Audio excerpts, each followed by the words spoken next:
Hello friends, welcome to my YouTube channel. In this video I'm going to show you how to edit velocity effect in Capcut. Okay, so how to do it. So first I'm going to show you how I have created this one. Okay, you will see.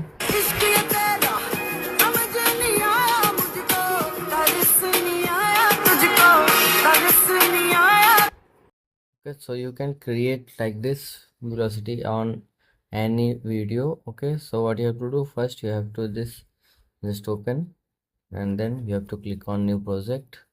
Okay, now I'm going to select the video, but this is the original. Click on add.